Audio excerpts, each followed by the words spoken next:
ప్రభుజీ ఎక్కువగా భగవంతుని నమ్మిన వాళ్ళకి, భగవంతునికి ఎక్కువ చేరువలో ఉన్న వాళ్ళకే ఇబ్బందులు వస్తాయని అంటూ ఉంటారు గదా ప్రభుజీ! మామూలుగా వింటూ ఉంటాము. అదంతా ఎంతవరకు నిజమంటారు? అసలు నిజంగా హ్మ్. భగవంతుడి దగ్గర ఉన్న వాడికి కష్టాలు రావు అనేది ఎంత అబద్ధమో, హ్మ్. భగవంతుడి దగ్గర ఉన్న వాళ్ళకి ఎక్కువ కష్టాలు వస్తాయి అనేది కూడా అంతే అబద్ధం. హ్మ్. ఈ ప్రపంచంలో అందరికీ కష్టాలు, సుఖాలు వచ్చి తీరుతాయి. ఓకే. ఇప్పుడు చూడండి, నేను చెప్పాను అనుకోండి, ఈ సంవత్సరం ఎండాకాలం లేదు, హ్మ్. మీరు నమ్ముతారా? ఎలా సాధ్యపడుతుంది ప్రభుజీ? పడదు కదా. హ్మ్. నేను చెప్పాను అనుకోండి, ఈ సంవత్సరం ఓన్లీ ఎండాకాలమే ఉంటుంది, హ్మ్. వర్షాకాలం ఉండదు, చలికాలం ఉండదు అని అంటే మీరేమంటారు? ఓ బాగుంది, చాలా బ్రహ్మాండంగా ఉంటుంది. వినటానికి బావుంది గానీ ఎలా జరుగుతుంది? అంతే గదా అలా ప్రభుజీ! ఉండదు కదండి. అవును. వర్షాకాలం వచ్చినప్పుడు చలికాలం వస్తుంది, చలికాలం అయిపోయాక ఎండాకాలం వస్తుంది, ఎండాకాలం అయిపోయాక మళ్ళీ చలికాలం వస్తుంది, వర్షాకాలం వస్తుంది. ఇది ప్రపంచంలో అందరికీ తెలిసిన విధం. అవును. అలానే మన జీవితంలో కష్టాలు వస్తాయి, దాని తర్వాత సుఖాలు వస్తాయి, దాని తర్వాత కష్టాలు వస్తాయి, దాని తర్వాత సుఖాలు వస్తాయి. కష్టం సుఖం, కష్టం సుఖం ఈ మానవ జన్మలో ఒక పార్ట్ మాత్రమే. దీన్ని అండర్స్టాండ్ చేసుకొని యాక్సెప్ట్ చేసుకోవాలి ఫస్ట్ విషయం. ఓకే. దీనికి భగవంతుడికి ఎటువంటి సంబంధం లేదు. హ్మ్. నీ జీవితంలో అంటే మనందరి జీవితంలో ఆ. కష్టము సుఖము, సుఖము. ఎలా అయితే ఎండాకాలం వస్తుందో, ఎలా అయితే వర్షాకాలం వస్తుందో, ఎలా అయితే చలికాలం వస్తుందో, అలానే కష్టము సుఖము మిక్స్డ్ కాలం మూడు మన జీవితంలో ఉంటాయి, ప్రతి ఒక్కళ్ళ జీవితంలో. హ్మ్. మరి భగవంతుడు ఏం చేస్తాడు? హ్మ్. భగవంతుడు ఏమైనా కష్టాలు తీసేసే వాడిని నేను కష్టాలు తీయడానికే భగవంతుని మనం అపాయింట్ చేసుకున్నాము అని మీరు అనుకుంటున్నారా? ఆ. చాలా మంది ఏమనుకుంటారో తెలుసా అండి, వాడు నా పనివాడు, నాకు ఏదైనా కష్టం వస్తే వాడు దాన్ని క్లీన్ చేయాలి, ఇలా భగవంతుని భావిస్తారు. ఇది కరెక్ట్ అయ్యయ్యో! భావన అంటారా? చాలా తప్పు ప్రభుజీ. తప్పేనా? మరి మనం ఎందుకు అలా అనుకుంటున్నాం భగవంతుడికి? హ్మ్. మనం భగవంతుడి సేవ చేయాలా, భగవంతుడు మన సేవ చేయాలా? మనమే భగవంతునికి సేవ మరి చేయాలి. మనం ఆలయానికి వెళ్ళి చేస్తున్నాం, నాకు ఈ కష్టం వచ్చింది నువ్వు ఇది చేసేసాయి అంతే. అని భగవంతుని మన సేవలో పెట్టుకుంటున్నాం. మనం ఎంత తెలివైన వాళ్ళని చూడండి. మనం అవును. భగవంతుడు కష్టాలు ఇవ్వడు, హ్మ్. భగవంతుడు కష్టాలు తీసేయడు. హ్మ్. భగవంతుడు కష్టాలలో దాన్ని ఎదుర్కొనే ధైర్యాన్ని ఇస్తాడు. ఓకే. కష్టం రూపంలో మనకేదన్నా మనం చెడు మార్గంలోకి వెళితే భగవంతుడు ఒక కష్టాన్ని సృష్టించి మనల్ని కాపాడుతాడు, ఎక్కువ ప్రమాదం జరగకుండా. అంతేకాని హ్మ్. మనల్ని ఎప్పుడూ భగవంతుడు హ్మ్. కష్టాలు పెట్టడు, కష్టాలని ఆపడు. హ్మ్. మీకు ఒక ఎగ్జాంపుల్ చెప్తాను. నిన్నే మేము టీవీలో చూసాము. ఓకే. ఒక అమెరికాలో హ్మ్. ఒక ఫ్లైట్లో 2 సీట్లు ఖాళీగా ఉన్న సీట్లు ఒక్కసారిగా దే బ్లూ ఆఫ్, పేలిపోయాయట ఫ్లైట్లో. ఓకే. అయితే ఆ 2 సీట్లలో ఉన్న వాళ్ళకి అసలు ఎందుకు రాలేదు వాళ్ళు అని చేస్తే, వాళ్ళిద్దరి జీవితాలలో ఏదో లాస్ట్ మూమెంట్ ఏదో అయిపోయి వాళ్ళు వెళ్ళలేకపోయారట. హ్మ్. అరే మేము ఫ్లైట్ మిస్ అయిపోయాం, ఆ డబ్బులు పోయాయి, అవి ఇవి అని ఫుల్ బాధపడ్డారట. హ్మ్. ఎప్పటి వరకు అంటే ఆ 2 సీట్లు పేలిపోయాయి తెలిసే అని వరకు తెలిసినంత విషయం. వరకు. హ్మ్. ఇప్పుడు దాన్ని వెస్టర్న్ టర్మినాలజీస్ లో బర్న్ట్ టోస్ట్ ఫినామినా అని అంటున్నారు అనమాట. ఓకే. అది మీకు టెక్నికల్ టర్మ్స్. అది ఏంటంటే ఏది జరిగినా సరే మన మంచి కోసం జరుగుతుంది అని టైం కానీ మనకి చెప్పదు. ఓకే. ఇప్పుడు మనకి ఈ రోజు ఈ కష్టం వచ్చింది అని అనుకున్నా, ఇప్పుడు సపోజ్ మనకి కాలు ఇరిగింది అని మనం అనుకున్నా, ఒక యాత్రకి వెళ్ళలేదు, తర్వాత తెలిసింది ఆ యాత్ర బస్సే బోల్తా పడిపోయింది. హ్మ్. ఇప్పుడు ఏం కాలు ఇరగటం బెటరా, బస్ నుంచి కింద పడిపోవటం బెటరా? కాలు ఇరగటమే బెటర్. అంతే కదండి. అవును. కాబట్టి మనకి ఈ రోజు దేవుడా నాకెందుకు అలా చేసావు, నాకెందుకు ఈ అన్యాయం చేసావు అని అంటే, వెయిట్ చేయి స్వామి, నీకే తెలుస్తుంది దేవుడు నీకు అన్యాయం చేయలేదని. మనకు ఆ ఓపిక లేదంతే. ఓపిక లేదు, అర్థం చేసుకోగలిగే ఆలోచన లేదు. మనకేంటి వెంటనే అయిపోవాలి, ఇది నాకు ఇలా 2 minutes లో మ్యాగీ రెడీ అయిపోయింది, 2 minutes లో నాకు కష్టం ఎందుకు పోవట్లేదు అని మనం తయారైపోయినాం. అవును. దీనికి తగ్గట్టు చెప్పేవాళ్ళు కూడా, మీరు ఇది చేసేయండి ఈ కష్టం అలా పోతుంది, ఈ మంత్రం చెప్పండి అలా పోతుంది. హ్మ్. అది దట్ ఈస్ నాట్ ప్రాక్టికల్ అండి. దుఃఖాలయం అశాశ్వతం. ఈ ప్రపంచంలో దుఃఖాలు వస్తాయి, దాన్ని ఎదుర్కొనే ధైర్యం కోసం భగవంతుని ఆశ్రయించు. హ్మ్. రాముడుగా వచ్చాడు భగవంతుడు, రాముడికి కష్టాలు రాలేదా అండి? మీరు ఒకసారి రాముడి దగ్గరికి వెళ్ళి, రామా నాకు అసలు ఏ కష్టాలు రావద్దు జీవితంలో అంటే, పాపం రాముడు ఏమనుకుంటాడండి, నవ్వుకుంటాడు. నేనే అన్ని కష్టాలు పడ్డాను, నువ్వు నాకే కష్టాలు వద్దు అని అడుగుతున్నావా నా దగ్గరకు వచ్చి అని కూడా చెప్పండి. అవును. జనాలు ఏం చేస్తున్నారంటే అండి, ఇప్పుడు ఇక్కడ కష్టం తీరకపోతే దేవుని మార్చేస్తున్నారు. ఆ, దేవుని మార్చడం కాదు, మొత్తం ఏకంగా ధర్మాన్ని మార్చేస్తున్నారు. దేవుళ్ళని తిట్టడము, మళ్ళీ ఎందుకు నిన్ను పూజించాలి అది ఇది మామూలుగా తిట్టరు ప్రభుజీ అదే కొంతమంది. అంటే చేసేదేమో నువ్వు, అనేదేమో భగవంతుడు. భగవంతుని. ఎంత విచిత్రం చెప్పండి. మ్మ్. నీ కర్మలకి నువ్వే బాధ్యుడివి. ఉమ్, నువ్వేదైతే తప్పు చేసావో అది నీ జీవితంలో కష్టంగా వచ్చి తీరుతుంది. ఉమ్, దాన్ని ఎదుర్కో, దాన్ని అనుభవించు, అప్పుడే ఆ కర్మ పోతుంది. ఓకే. కాబట్టి ఇప్పుడు ఒక చిన్న పిల్లవాడు చదువుకోలేదండి, ఉమ్, ఎగ్జామ్లో ఫెయిల్ అయ్యాడు.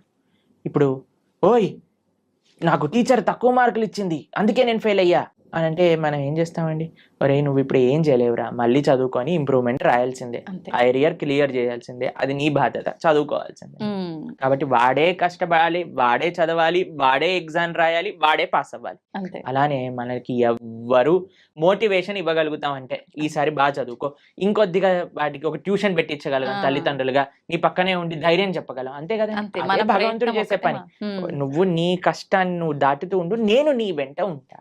ఉమ్, ఆ ధైర్యం భగవద్భక్తి మనకిస్తుంది. ఓకే. కాబట్టి ధర్మాన్ని మార్చేసే వాళ్ళు ఒక్కసారి ఆలోచన చేయండి. తల్లిదండ్రుల్ని మార్చుకోం అవును. వేరే వాళ్ళ తల్లిదండ్రులు ఏదో కొత్త బ్యాగ్ కొనిచ్చారు, స్పైడర్ మ్యాన్ బ్యాగ్ కొనిచ్చారు, మా అమ్మ నాన్న స్పైడర్ మ్యాన్, నేను వాళ్ళ ఇంటికి వెళ్ళిపోతా అని వెళ్ళిపోతామా? లేదు. ఎంత సిల్లీయో, ఎంత worst thing to do in life. అలానే మన ధర్మాన్ని వదిలేసి వేరే ధర్మాలకి ఏదో కష్టాలు పోతాయి మాకు, ఉమ్, కష్టాలు తీర్చేవాడు దేవుడే కాదు. మీకు ఒక విషయం తెలుసా అండి, అవునా ప్రభుజీ? ఉమ్, ఎవరైనా చెప్పారనుకోండి ఇది చాలా పవర్ఫుల్, మొత్తం కష్టాలని పోతాయి, అక్కడికి అస్సలు వెళ్ళకూడదు. ఎందుకని ప్రభుజీ? ఎందుకు అని అంటే ఇప్పుడు కష్టాలు పోయాయి అనుకోండి, మన కర్మ ఎప్పుడో ఒకసారి మన కర్మ అనుభవించాల్సిందే కదా. ఉమ్, ఈ రోజు కాకపోతే రేపు తప్పదు. కాబట్టి నీ కష్టం ఈ రోజు మాయమైపోయింది అని అనుకోండి, ఈ రోజు మాయమైపోతుంది, రేపు వస్తుంది, ఉమ్, దాన్ని నువ్వు తప్పించుకోలేవు. ఓకే.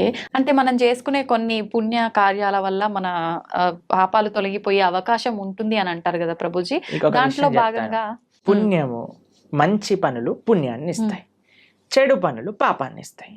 ఓకేనా? ఉమ్, పుణ్యం సపరేట్ గా అనుభవించాలి, పాపం సపరేట్ గా అనుభవించాలి. ఉమ్, పుణ్యం ఎక్కువ చేసేస్తే పాపాన్ని అది తొలగించదు. ఓ, అర్థమైందా మీకు? ఓకే. ఓకే. ఇప్పుడు పుణ్యం ఏదైతే ఉందో దాన్ని మీకు స్వర్గానికి తీసుకెళ్తుంది అని అనుకోండి, ఉమ్, పాపం ఏదైతే ఉందో దాన్ని మీకు నరకానికి తీసుకెళ్తూ ఉందనుకోండి. మీరు ఎక్కువ పుణ్యం చేసేస్తే ఈ పుణ్యం వెళ్ళి పాపాన్ని ఇది చేసేదన్నమాట. పుణ్యం ఖాతానే, పాపం ఖాతానే. ఉమ్, ఈ ఏ రెండూ లెక్క? పోవాలి, ఈ రెండుతో మాకు పని లేదు అని ఉమ్, అన్నప్పుడు మనం భగవంతుడికి శరణాగతి చేయాలి, ఉమ్, భగవంతుడి యొక్క భక్తి చేయాలి. అప్పుడు మనకి పుణ్యంతో సంబంధం ఉండదు, పాపంతో సంబంధం ఉండదు. భగవంతుడిని ఆశ్రయించడం, భగవంతుడిని చేరుకోవటం, ఇది భక్తి మార్గము అని అంటే.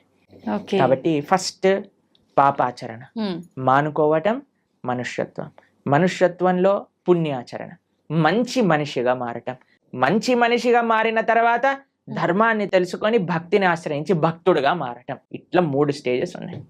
ఓకే. కాబట్టి ఫస్ట్ స్టెప్ ఇస్ పాపాన్ని పక్కన పెట్టండి, పాపాచరణ తప్పు. దాని తర్వాత నెక్స్ట్ స్టేజ్ మంచి మనిషిగా మారటం, మంచి మనిషిగా మారాక ధర్మం గురించి, దేవుడి గురించి తెలుసుకోవటం, భగవంతుని ఆశ్రయించటం. ఓకే. అప్పుడు మనకి పాపంతో సంబంధం ఉండదు, పుణ్యంతో సంబంధం ఉండదు, భగవంతుడితో మాత్రమే సంబంధం ఉంటుంది. అలా సాధ్యపడుతుందా ప్రభుజీ అట్లా ఉండడం? తప్పకుండా. ఇప్పుడు చూడండి, రోడ్డు పైన మురికి నీళ్ళు ఉన్నాయనుకోండి, ఒక మనం బకెట్ల మురికి నీళ్ళు రోడ్డు పైన పడేసాం అనుకోండి, మీరు మధ్యాహ్నం కల్లా వచ్చారనుకోండి, అక్కడ ఒక్క చుక్క నీరు కూడా ఉండదు. ఎందుకు చెప్పండి? సూర్యుడు మొత్తం లాగేస్తాడు, అన్నిటినీ ఎవాపరేట్ చేసేస్తాడు, అంతేనా? పెద్ద నదులే ఎవాపరేట్ అయిపోతాయి. సూర్యుడికి ఆ శక్తి లేదా? అలానే భగవంతుడికి కూడా ఆ శక్తి ఉంది. భగవంతుడిని ఆశ్రయించినప్పుడు, భగవంతుడికి శరణాగతి, భగవంతుడు చెప్పిన మార్గాన్ని, అలా దేవుడి దగ్గరికి వెళ్ళి 10 రూపాయల టికెట్ ఇచ్చి అయ్యా నీకు అర్చన చేయించేసా, నా పాపాన్ని తీసేసాయి, ఇలా బిజినెస్ ట్రాన్సాక్షన్ కాదండి. మనస వాచ కర్మన భగవద్ మార్గంలో మనం నడిచినప్పుడు, భగవంతుడికి శరణాగతి చేసినప్పుడు, ఆయన మన దగ్గర ఉండే ఎటువంటి కర్మ బ్యాగేజ్ నైనా సరే ఆయన మొత్తం డిసపియర్ చేసేయగలరు. అది భగవంతుడికి ఉండే శక్తి. ఎప్పుడు మనం నిజమైన భక్తి మార్గంలో నడిచినప్పుడు, అది ముఖ్యం. ఓకే. హడావిడి హంగామాలు ఆర్భాటాలు చేస్తుంటారు మామూలుగా భగవంతుడి విషయంలో వచ్చేసరికి, అవన్నీ కాకుండా మనస్ఫూర్తిగా మనం దైవ మార్గంలో ఉండాలి. హంగామా, హడావిడి, ఆర్భాటం ఎందుకు చేయకూడదు? చేయొచ్చా గురుగారు? ఎందుకు చేయకూడదు అని అడుగుతున్నాను. ఒక మ్యారేజ్ డే మనం సెలబ్రేట్ చేసినప్పుడు 25th మ్యారేజ్ యానివర్సరీ పెద్దగా గందరగోళం చేసేసినప్పుడు, పిల్లవాడి ఫస్ట్ బర్త్డే ఇంత పెద్దగా చేసినప్పుడు, ఒక పెళ్లికి కొన్ని లక్షల కోట్లు ఖర్చు పెట్టేసినప్పుడు, భగవంతుడికి పూజ మాత్రం ఎటువంటి ఏమీ చేయకూడదు. స్వామికి దాలియాలు కట్టకూడదు. మన వాళ్ళు ఇప్పుడు మొన్న మాకు ఒక వీడియో పంపించారు. ఒక ఫేమస్ యాక్ట్రెస్ బాలీవుడ్ లో అంటుంది, నేను టాయిలెట్ కైనా డబ్బులు ఇస్తాను కానీ గుడి కట్టడానికి డబ్బులు ఇవ్వను అని. ఎందుకు అంత? ఎందుకు అని అంటే, నో మోర్ రిలీజియస్ ఇన్స్టిట్యూషన్స్ అని ఏదో దానికి జనాలందరూ కరెక్టే చెప్పింది, రిలీజియస్ వల్ల ఒక ఆలయం కట్టడం వల్ల ఏమి పని ఉంది దానికి అని అంటున్నారు. ఎందుకంటే అందరు ఇలాంటి మెంటల్ గా తయారవుతారు. అవును, ఆలయాలు లేవు కాబట్టి, రిలీజియస్ ఇన్స్టిట్యూట్స్ తక్కువ అయ్యాయి కాబట్టి ఇలాంటి వాళ్ళు పుడుతున్నారు. నిజమే. టాయిలెట్ మెంటాలిటీ కలిగిన వాళ్ళు. అదే ఆలయానికి ఇచ్చుంటే, భగవంతుడికి ఇచ్చుంటే మంచి మనస్తత్వం ఉన్న వాళ్ళు పుట్టేవారు. ఇలాంటి వాళ్ళని ప్రపంచంలో ఎవరు గుర్తుండరండి. ఒక 10-15 ఏళ్ల తర్వాత ఎవరిని దే విల్ నాట్ రిమెంబర్. కానీ మనం ఇప్పటికీ గుర్తు పెట్టుకునేది ఎవరిని అని అంటే, శివాజీ మహారాజ్ లాంటి రాజులని, ఎవరైతే ధర్మం కోసం కాపాడారు, దేశం కోసం ప్రయత్నం చేశారు. దేశం కోసం, దైవం కోసం, సమాజం కోసం ఇటువంటి భావనలే రావట్లేదండి జనాలకి ఈ మధ్య. మొత్తం ఫ్యాషన్ అయిపోయింది. భగవంతుడి యొక్క ఆలయం రామ మందిరం కట్టడానికంటే ఎందుకు ఇన్ని వేల కోట్లు అందరినీ పేద ప్రజలకు పంచేయచ్చు కదా. ఎన్ని రోజులు పంచుతావు అనేది ప్రశ్న. ఈ రోజు నువ్వు అన్నం పెట్టగలవా, రేపు పెట్టగలవా, ఎల్లుండి పెట్టగలవా, ఆకలి తీరుతుందా? కానీ భగవద్ ఆలయం ఏం చేస్తుంది అంటే మనసుని మారుస్తుంది, ఒక మంచి ప్రేరణనిస్తుంది. ఒక ఆలయం దేన్ని విషయాలకి కేంద్రం చూడండి మీరు. ఒకటి ఆర్ట్, కల్చర్, ట్రెడిషన్, హెరిటేజ్, ఎన్నిటిని నిలుపుకుంటుంది రామమందిరం. ఒక మందిరం మీరు చూసారంటే ఎన్ని వ్యవస్థలు, పూలు అమ్ముకునే వాళ్ళకి మందిరం, ఒక ఫార్మింగ్ చేసే వాళ్ళకి మందిరం, ఒక ఆర్ట్స్ నేర్చుకునే వాళ్ళకి మందిరం, భగవంతుని ఆశ్రయించిన వాళ్ళకి మందిరం. ఒక మనసులో ఒక ఉత్సాహం, ఒక నమ్మకం, ఒక విశ్వాసం, ఒక ధైర్యం కావాలంటే గుడికి వెళ్తామండి. మీరు మీ జీవితంలో ఎప్పుడైనా వెళ్ళారా అలా? అందరం వెళ్ళే ఉంటాం కదా. ధైర్యం కావాలి. భగవంతుడా మేము ఈ కష్టంలో ఉన్నాం, ఒక ధైర్యం నింపుకోవడానికి భగవంతుడి దగ్గరికి వెళ్ళి చెప్పుకుంటాం మనం. ఎక్కడికి వెళ్తాం ధైర్యం కావాలంటే చెప్పండి. అసలు ఈ ప్రపంచంలో ఎక్కడైనా ఏ ప్రదేశం ఉందా ధైర్యం కోసం వెళ్ళడానికి? మీరు థియేటర్కి వెళ్తే ధైర్యం వస్తుందా? లేదు. పార్క్కి వెళ్తే ధైర్యం వస్తుందా? లేదు. షాపింగ్ మాల్కి వెళ్తే ధైర్యం వస్తుందా? భగవంతుడి దగ్గరికి వెళ్తే ధైర్యం వస్తుంది. ఆ నమ్మకం, ఆ విశ్వాసం, ఆ పట్టుదల. ఏదో ఒకటి ఇన్స్టిట్యూషన్, మన కల్చర్ని, మన ఆర్ట్ని, మన ట్రెడిషన్ని, మన సాంప్రదాయాన్ని నేర్పించే ఇన్స్టిట్యూషనే మందిరం. కాబట్టి మనకి వీ వాంట్ ఎవ్రీథింగ్. ఎప్పుడైనా మీరు హైదరాబాద్ లో ఈ 5 స్టార్ హోటల్ కట్టబోతున్నారు, వాడిని అడిగారండి, ఎందుకు 5 స్టార్ హోటల్ కడుతున్నావు, నీ పక్క నుండి స్లమ్ లో అన్ని డబ్బులు బంచేసాయి, 1 స్టార్ హోటల్ కట్టు సరిపోతుంది అని మనం ప్రశ్నిస్తామండి? లేదు. ఎందుకు? మనకు కావాలి. ఎవరైనా 700 crores 5,000 crores పెట్టి మూవీస్ తీస్తే వాడికి వెళ్ళి చెప్తామా, ఒరే నువ్వు ఈ మూవీ తీయకరా, మేమందరం ఏం పర్వాలేదు, చూడకపోయినా పర్వాలేదు, నువ్వు 1000 కోట్లు పనిచేసే జనాలకి అని చెప్తారండి ఎవరైనా? లేదు. దీంట్లో మనకి ఏం ప్రాబ్లం లేదు. కానీ ఎప్పుడైతే భగవంతుడికి ఏదన్నా సేవ చేస్తున్నారు అనుకోండి, భగవంతుడికి అభిషేకం చేస్తే వెంటనే పాలేంటి అని అంటారు. నేను చూసానండి, సినిమా హీరోల కట్అవుట్లకి పాలాభిషేకాలు చేస్తూ ఉంటారు. రాజకీయ నాయకులకి, కరెక్ట్ రాజకీయ నాయకుల విగ్రహాలకు పాలాభిషేకం. అప్పుడేమైంది మన నీతి? మనకు నచ్చిన పని చేస్తే తప్పులేదు. మీరు చూసారండి ఇప్పుడు కొత్తగా ఈ ట్రెండ్ లో ఏమంటామంటే, ఆ న్యూ ఇయర్ పార్టీలు అవి ఇవి అని చేసుకుంటారు కదా, దాంట్లో షాంపెయిన్ బాటిల్స్ లోంచి షాంపెయిన్ అంతా ఇలా పోతూ ఉంటుంది చూసావా? అప్పుడు నీకు డబ్బులు వేస్ట్ కాదే. 5,000 10,000 ఎంత ఉంటాయో మనకు తెలియదు, కానీ ఆ బండిటిని నేల కొరగటంలో నీకేం తప్పులేదు, పిచ్చి గంతులు వేయటంలో నీకు తప్పులేదు, పబ్బులు కట్టడంలో తప్పులేదు, రెస్టారెంట్స్ కట్టడంలో తప్పులేదు, మాల్స్ కట్టడంలో తప్పులేదు, సినిమా థియేటర్లు కట్టడంలో తప్పులేదు, మందిరం మాత్రమే తప్పు. ఎందుకంటే భగవంతుడు మంచివాడు కాబట్టి. పాపం వాడు ఏమన్నది కదండి, నవ్వుతూ అలా నించుంటాడు. భగవంతుని కూడా తప్పట్లే. భగవంతుడిని ప్రేమతో ఉండే వాళ్ళ దగ్గర ఆయన ఉంటారండి, అది వేరే విషయం. ఆయన ఏం ఎక్స్పెక్ట్ చేయట్లేదు మనం ఇంత పెద్ద గుడి కడతాం అంత గట్టు, అది మన కృతజ్ఞత.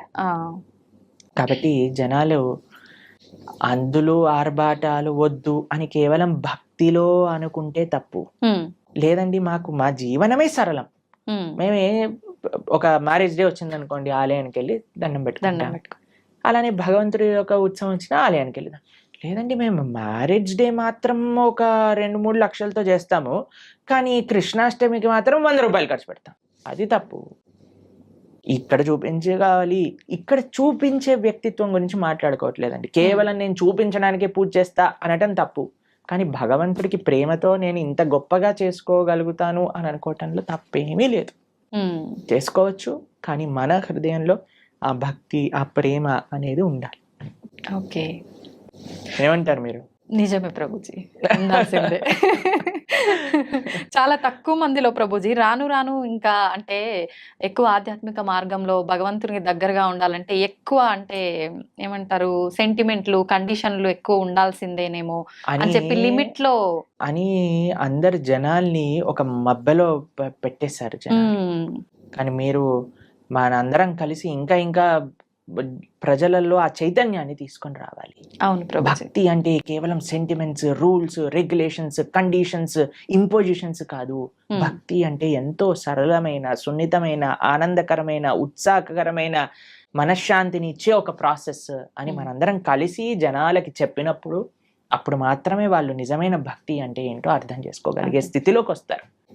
నిజమే ప్రభుజీ. ఇంకా ఇంకా ఇంటర్వ్యూస్ చేయాలి ఇలా. తప్పకుండా చేద్దాం ప్రభుజీ. మార్పు మనతోటే మొదలు పెడదాం.